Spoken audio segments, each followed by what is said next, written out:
মাত্র ১৮ বছর বয়সে দেশের জন্য প্রাণ দিয়ে দেশকে অমর করে রেখে যায় যেই ব্যক্তি, তার নাম ক্ষুদিরাম বসু। জানেন কি এই ক্ষুদিরাম নামের পেছনে লুকিয়ে আছে এক গভীর বেদনার ইতিহাস। জন্মের কিছুদিনের মধ্যেই মারা যায় তার ২ দাদা।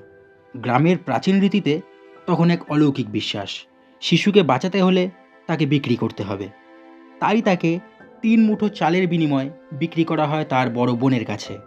যেহেতু এই চাল বা খুদের বিনিময়েই তাকে কেনা হয়েছিল, তাই তার নাম হয় ক্ষুদিরাম।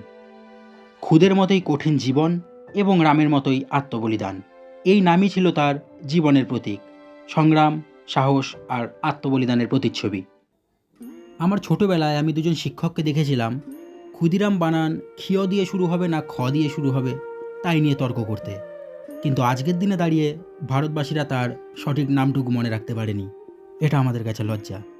কারণ ক্ষুদিরাম শুধু একটি নাম নয়, সে এক বিপ্লব, এক আত্মার ইতিহাস। শ্রদ্ধা আপনাকে, ক্ষুদিরাম বসু।